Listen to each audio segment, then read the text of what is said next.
My name is Helen, and I'm 58 years old. For the past 3 years, I've worn the title of grandmother, like a badge of honor, watching my precious granddaughter Emma fill our lives with joy and laughter. When my daughter Sarah married Marcus 4 years ago, I thought I was gaining not just a son-in-law, but a protector for my little girl.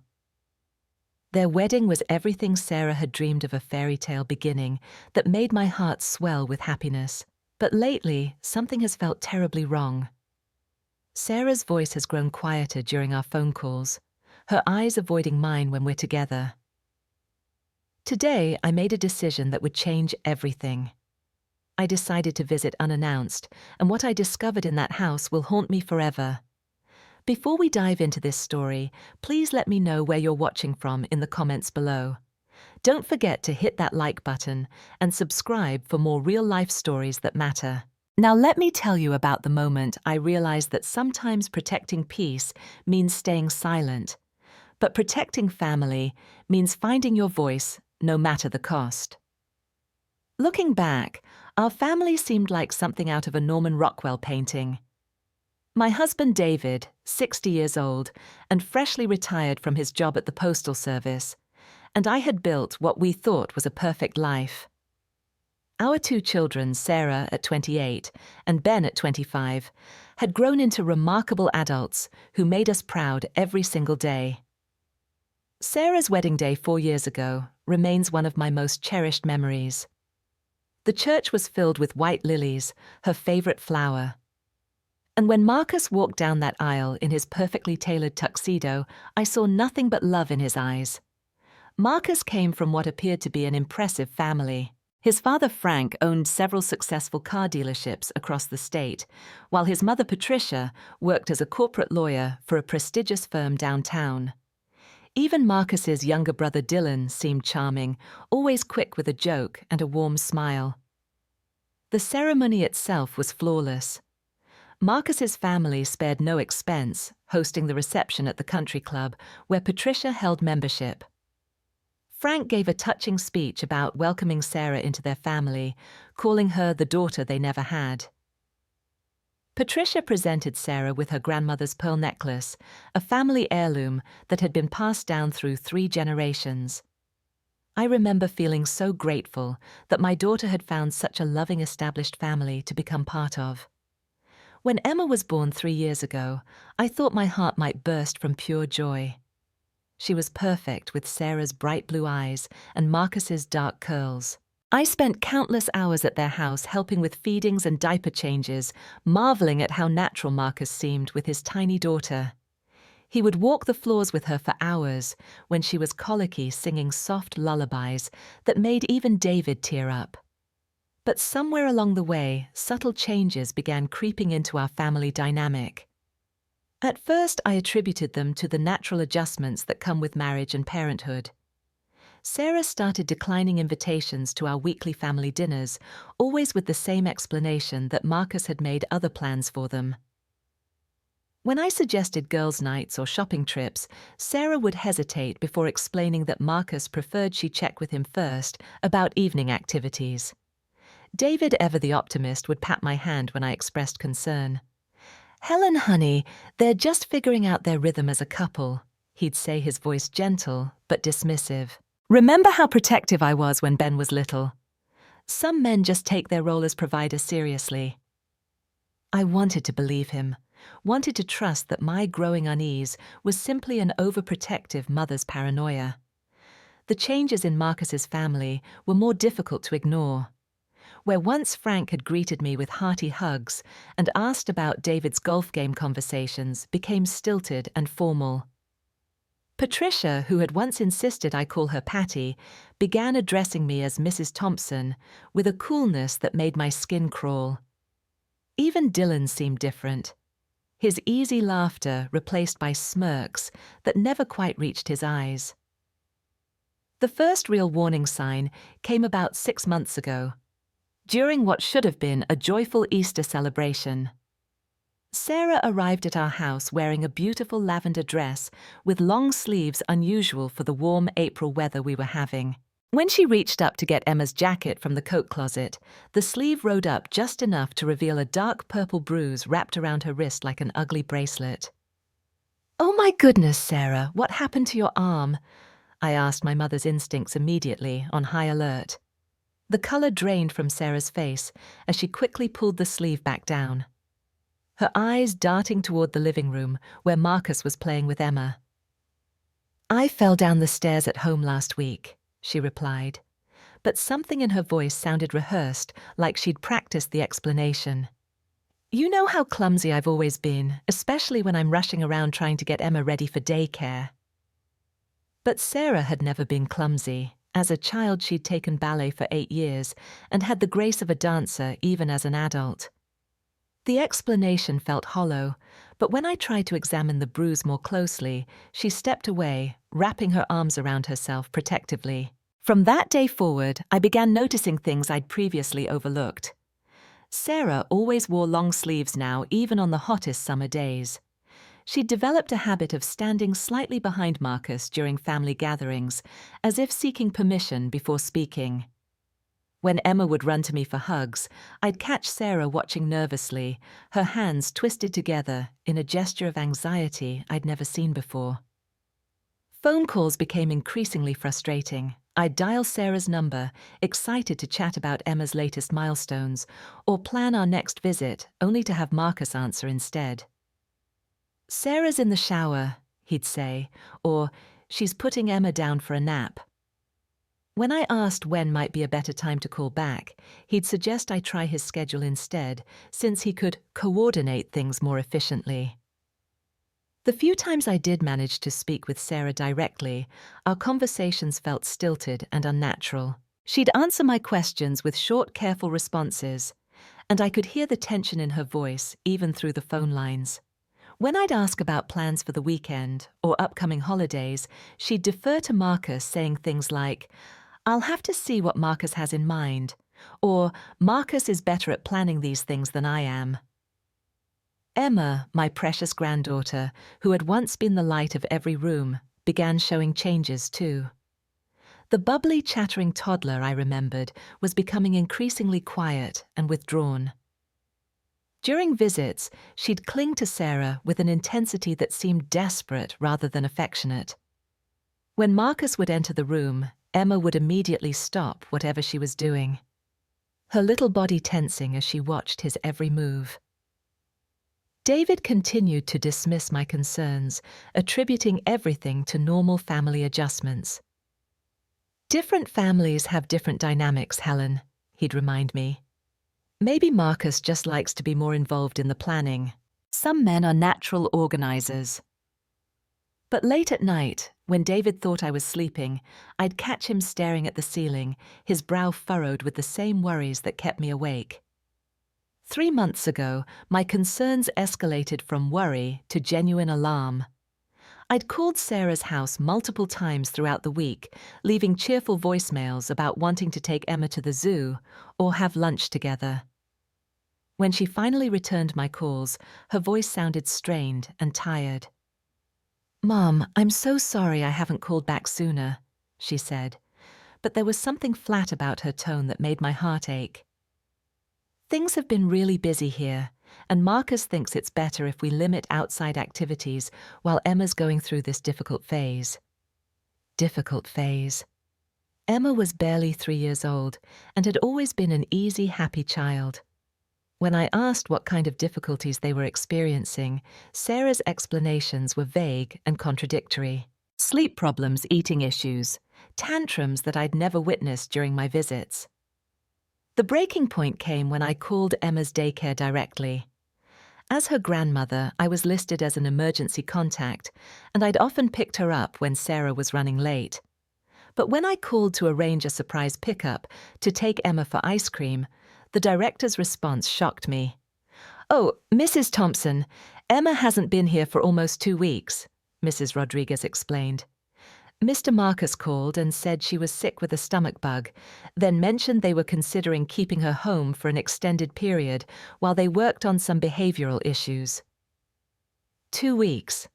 Emma had been out of daycare for 2 weeks, and Sarah hadn't mentioned it once during our brief phone conversations. When I called to ask about it, Marcus answered again, his voice carrying an edge I'd never heard before. Helen Sarah can't come to the phone right now. She's dealing with some personal issues, and I really think it's best if you give us some space to work things out as a family. The line went dead before I could respond, leaving me staring at the phone in disbelief. That night I lay in bed next to David, my mind racing with possibilities I didn't want to consider. "Something is very wrong," I whispered into the darkness. "I know my daughter, David. This isn't like her." David rolled over, his voice heavy with sleep and reluctance. "Helen, I know you're worried, but maybe Marcus is right. Maybe they do need some space to figure things out. We raised independent children. Remember, we have to trust that Sarah knows what's best for her own family. But a mother's intuition is a powerful force, and mine was screaming that my daughter and granddaughter were in danger. I made a decision that Friday morning that would change all of our lives forever. I was going to Sarah's house unannounced and uninvited if necessary. I needed to see for myself that they were okay, consequences be damned. Friday afternoon found me sitting in my car outside Sarah and Marcus's house, my hands gripping the steering wheel so tightly my knuckles had turned white. The house itself was beautiful, a colonial-style home in one of the city's most desirable neighborhoods. Marcus's black BMW sat in the driveway alongside a silver Mercedes that I recognized as belonging to his parents. My stomach knotted at the sight of that car, wondering what family meeting was taking place inside. I'd brought Emma's favorite cookies, homemade chocolate chip, as an excuse for the unexpected visit. The container sat on my passenger seat, a peace offering that now seemed inadequate for whatever I might discover. Taking a deep breath, I grabbed the cookies and my purse walked up the pristine brick walkway to their front door. The house was eerily quiet when I pressed the doorbell. No sounds of Emma playing, no television in the background, nothing that suggested normal family life. After waiting several long minutes, with no response, I remembered the spare key Sarah had given me months ago, hidden under the decorative garden stone by the front steps. My hands shook as I retrieved the key and slipped it into the lock. "Sarah," I called out as I stepped into the foyer. "It's Mom. I brought Emma some cookies." The silence that greeted me was oppressive, making the hair on the back of my neck stand up. The first floor appeared normal, if unusually spotless. Sarah had always been neat, but this level of perfection felt sterile, like a model home rather than a place where a toddler lived. No toys scattered around, no cheerful clutter that typically accompanies family life. Even the family photos seemed strategically placed rather than naturally displayed. Then I heard it. A raised voice from somewhere upstairs, followed by what sounded like crying. My heart began pounding as I moved toward the staircase, each step feeling like it took an eternity. The voices became clearer as I climbed, and I recognized Marcus's tone, though I'd never heard him speak with such venom before. "How many times do I have to tell you?" His voice carried down the hallway. "You don't make decisions without asking me first. You especially don't call your mother behind my back." By the time I reached the top of the stairs, my entire body was trembling. The voices were coming from the master bedroom, and what I heard next made my blood run cold. It was Emma, my precious granddaughter, sobbing in a way that spoke of terror rather than typical toddler distress. I crept down the hallway, my heart hammering so loudly I was sure everyone in the house could hear it. The bedroom door was partially open, and what I saw through that gap will remain burned in my memory forever. Marcus stood in the center of the bedroom, his face twisted with rage in a way that made him unrecognizable from the charming man who'd married my daughter. His hand was tangled in Sarah's hair, pulling her head back at an angle that made me wince with sympathetic pain. Sarah's face was streaked with tears, and I could see finger-shaped bruises already forming on her upper arms where he'd been gripping her. But it wasn't just Marcus in that room. Frank stood near the window, his arms crossed, watching the scene with what I can only describe as satisfaction. Patricia sat in the bedroom chair, her expression cold and calculating as she observed her son's violence.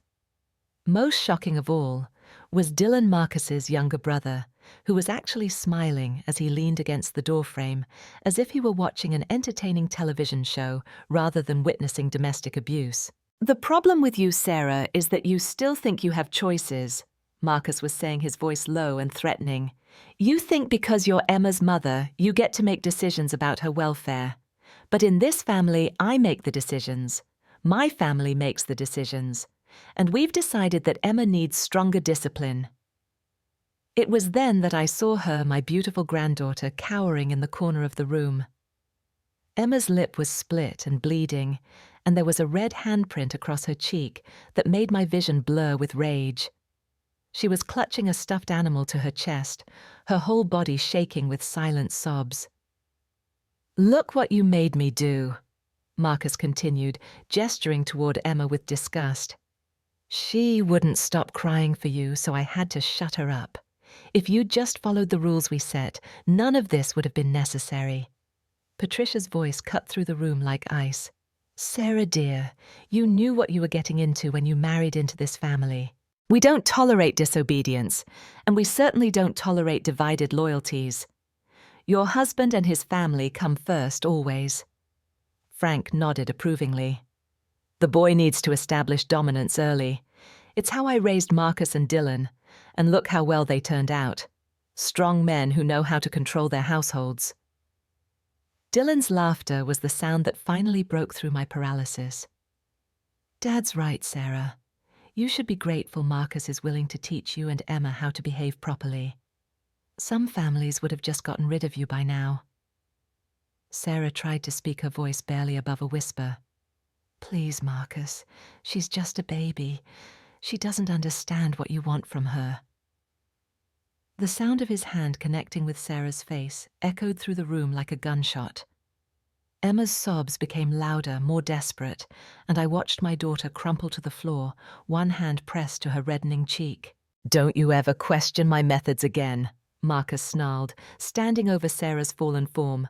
"Emma needs to learn that crying gets her nowhere, just like you need to learn that calling your mother without permission has consequences." It was in that moment, watching my daughter and granddaughter being terrorized, while Marcus's family looked on with approval, that something fundamental shifted inside me. The Helen who had spent years trying to keep peace, who had made excuses for uncomfortable situations, who had trusted that adults would naturally protect children, died in that bedroom. In her place rose a woman who understood that sometimes love requires war.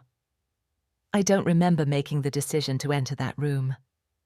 One moment I was frozen in the hallway, paralyzed by the horror of what I was witnessing, and the next, I was standing in the doorway, my voice cutting through their family meeting like a blade. "Get away from my daughter and granddaughter right now." The silence that followed was complete. Marcus's hand froze in mid-motion, still raised as if to strike Sarah again. Frank's satisfied expression melted into shock. Patricia's composed mask slipped, revealing something ugly and calculating underneath. Dylan's smirk disappeared, as if it had been wiped away with a cloth. "Helen," Marcus stammered, attempting to shift into his charming public persona. "What are you doing here? This is a private family matter." I stepped fully into the room, my phone already in my hand, finger hovering over the emergency call button. "This stopped being a private family matter the moment you put your hands on a 3-year-old child." "Now wait just a minute," Frank blustered, moving toward me with the same aggressive posture I'd just witnessed in his son. "You have no business barging into our home and interfering with how we choose to discipline our family." "Your family?" I laughed, and the sound that came out was harsh and unfamiliar. "Sarah is my daughter. Emma is my granddaughter. And what I just witnessed was not discipline, it was assault." Patricia stood up her lawyer's training, evident in the way she immediately began building a defense. Helen, you're clearly upset and not thinking rationally. What you think you saw was simply a father setting boundaries with his child. Sarah will tell you there was no abuse here, won't you? Sarah. All eyes turned to my daughter, still crumpled on the floor, her face bearing the evidence of Marcus's violence. For a moment, that stretched like eternity. I wondered if they'd broken her spirit so completely that she would actually protect her abusers. But Sarah looked up at me, and in her eyes I saw not just pain and fear, but a flicker of the strong woman I'd raised. "No," she whispered, then louder. "No, I won't lie anymore." Dylan pushed off from the wall, his earlier amusement replaced by something darker. "Sarah, you better think very carefully about what you're about to say. We've invested a lot in keeping this family's reputation intact." I was already dialing 911 as I moved toward Emma, who scrambled into my arms with desperate relief. Her little body was trembling so violently I could feel it through both our clothes, and when she pressed her face against my neck, I felt the wetness of tears, mixed with blood, from her injured lip. 911, what's your emergency? I need police and paramedics at 1247 Maple Grove Lane, immediately. I'm witnessing domestic violence against a woman and child. Marcus lunged for my phone, but I was already moving toward the door, with Emma in my arms, Sarah struggling to her feet behind me. "You have no idea what you've just done!" he shouted, his composed facade completely shattered. "My family has connections in this city. We will destroy you." Frank's voice joined his son's threats. "Helen, you're making a very big mistake. We have lawyers, judges, police officers who owe us favors. This will never see the inside of a courtroom." But I was already speaking to the dispatcher again, providing detailed information about what I'd witnessed. The perpetrator is Marcus Hammond, son of Frank Hammond, who owns Hammond car dealerships. There are 4 adults here who participated in or witnessed the abuse of a 3-year-old child. Patricia's face went white at the mention of Frank's business name being connected to the incident. For the first time since I'd entered the room, she seemed to realize that their family's reputation and connections might not be enough to cover up what had happened when there was an outside witness willing to testify. The sound of sirens in the distance was the most beautiful music I'd ever heard. The next few hours passed in a blur of flashing lights, official forms, and repeated explanations to different uniformed officers. Emma clung to me throughout the entire process, refusing to let go even when the paramedics needed to examine her injuries. Sarah sat in the back of an ambulance giving her statement, while a gentle female officer took notes and photographs of her bruises. Marcus was arrested without incident, though not without continued threats about his family's influence and promises that I would regret my interference. Frank and Patricia were questioned extensively, their earlier arrogance replaced by the calculating coldness of people trying to determine how much legal trouble they might be facing. Dylan, perhaps the most disturbing of all, maintained his smug attitude even as officers took his statement, seeming to view the entire situation as an inconvenience rather than a tragedy. I called David from the hospital while Emma was being examined by the pediatric staff. "You need to come to City General immediately," I told him, my voice steadier than I felt. "Bring an overnight bag for Sarah and Emma. They're coming home with us tonight." "Helen, what's happened? Is everyone okay?" "No, David, everyone is not okay. But they will be. We're going to make sure of that." By the time David arrived, the immediate medical concerns had been addressed. Emma's injuries, while traumatic, were not life-threatening. Her split lip required 2 small stitches, and the bruising on her face would heal within a week. The psychological trauma would take much longer to address, but the hospital's child advocacy team was already making arrangements for specialized counseling. Sarah's injuries were more extensive than I'd initially realized. in addition to the obvious facial bruising and finger marks on her arms. X-rays revealed 2 cracked ribs that were several weeks old. Evidence that the abuse had been escalating for some time. When the doctor asked how long the violence had been occurring, Sarah's quiet answer of almost 2 years hit me like a physical blow. The drive home was silent, except for Emma's occasional whimpers from her car seat. Sarah sat in the passenger seat, staring out the window at the passing streetlights, her hand unconsciously rubbing the bruises on her arms. David drove with the careful precision of someone processing information that challenged everything he thought he knew about the world. Once we were home, I settled Emma in the guest room that had always been designated as hers during visits. She fell asleep almost immediately, exhaustion finally overcoming trauma. Sarah accepted my offer of tea with the mechanical compliance of someone whose decision-making capacity had been systematically destroyed. It was only when we were finally alone in the kitchen, David having gone upstairs to shower and process what he'd learned, that Sarah began to speak about the reality of her marriage. "It started small," she said, her hands wrapped around the warm mug like it was an anchor. "Just criticism about little things, the way I dressed, how I spent money, decisions I made about Emma. Marcus would say he was just trying to help me be a better wife and mother." The progression had been textbook, though I hadn't known enough about domestic violence patterns to recognize it at the time. Isolation from family and friends, followed by financial control. Then escalation to physical violence that was always Sarah's fault for provoking it. His family knew, I asked, though I already knew the answer from what I'd witnessed. They encouraged it. Patricia said it was normal for a husband to discipline his wife when she stepped out of line. Frank told Marcus he wasn't being firm enough when Emma would cry or want to play instead of sitting quietly. And Dylan, Sarah's voice broke. Dylan used to tell Emma that little girls who didn't obey their daddies got sent away forever. The legal proceedings that followed were complex and emotionally draining, but my resolve never wavered. Marcus's family hired one of the most expensive criminal defense attorneys in the state, a man whose reputation for getting wealthy clients acquitted was legendary. They also employed a public relations firm to manage the narrative painting Sarah as an unstable woman, influenced by an interfering mother-in-law. But I had advantages they hadn't counted on. The photographs I'd taken with my phone that afternoon were clear and damning.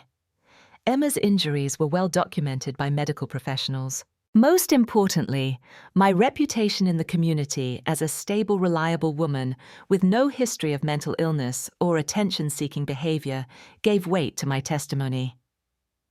The investigation revealed that this wasn't Marcus's first encounter with violence.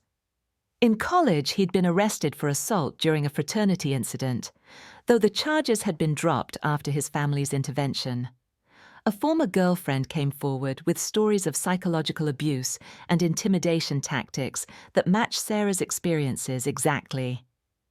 The neighbors, once they felt safe to speak honestly, provided additional testimony about sounds of shouting and crying that had become increasingly frequent over the past year.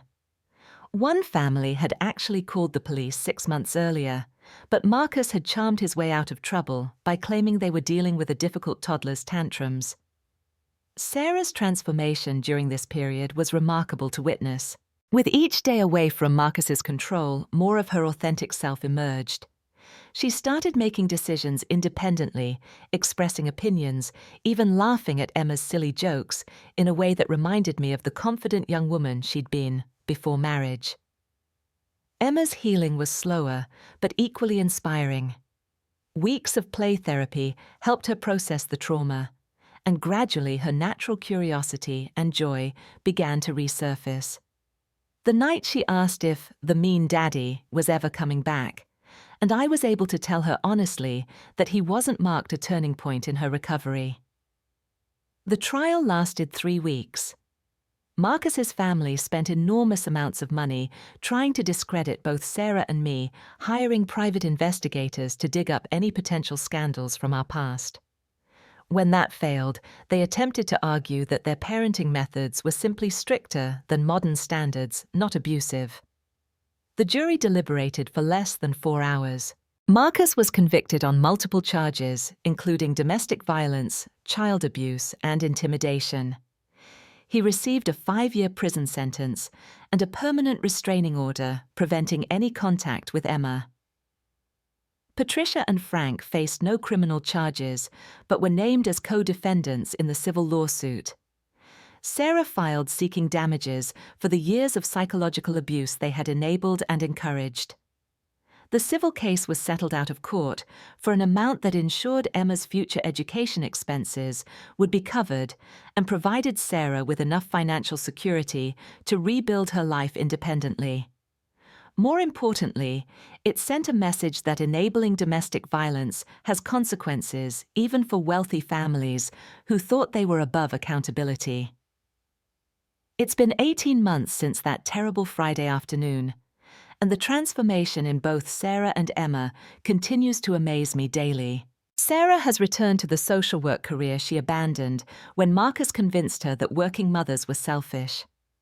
She specializes now in helping other women navigate the legal system when leaving abusive relationships, turning her own experience into a source of strength for others. Emma, now 4.5, is the joyful, chatty child she was always meant to be. She attends a wonderful preschool where her teachers describe her as empathetic and resilient. The nightmares have stopped, replaced by dreams about becoming a veterinarian so she can help injured animals. She has no memory of her father beyond vague recollections of feeling scared sometimes when I was little.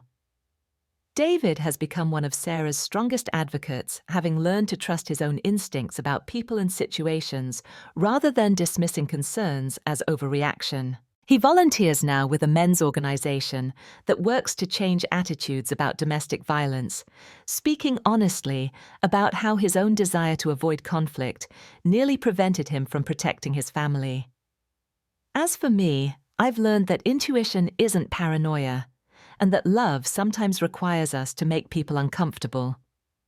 I serve on the board of our local women's shelter, now using my experience to help train volunteers in recognizing signs of abuse. Most importantly, I've learned to trust the voice inside that speaks up when something feels wrong, even when it would be easier to stay silent. The Helen who walked into that house 18 months ago was someone who valued peace above truth. The Helen who exists today understands that real peace can only exist when it's built on a foundation of safety and respect.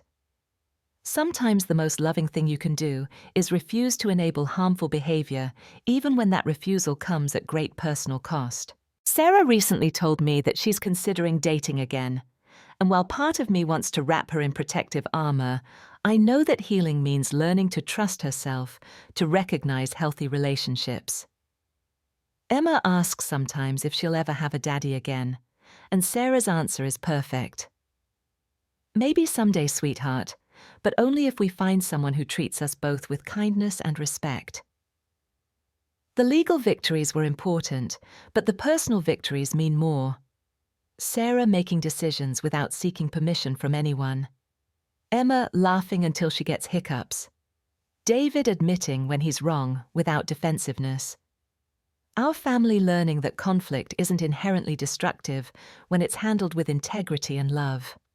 I think about Marcus sometimes serving his sentence in a state facility an hour from here. I wonder if he's learned anything about the impact of his choices. Though Patricia's continued insistence that he was wrongfully convicted suggests that insight hasn't developed within his family system. I don't wish him additional suffering, but I feel no regret about the consequences he's facing for his actions.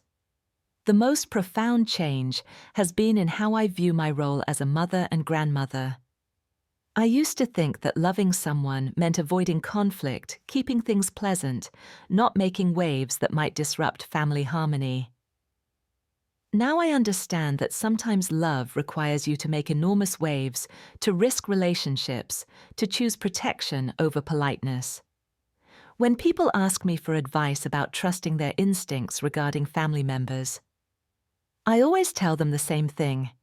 Your gut feelings exist for a reason. If something feels wrong, investigate. If someone you love seems to be changing in ways that concern you, ask questions. If a child in your life seems afraid or withdrawn, pay attention. The cost of speaking up might be temporary discomfort or relationship strain.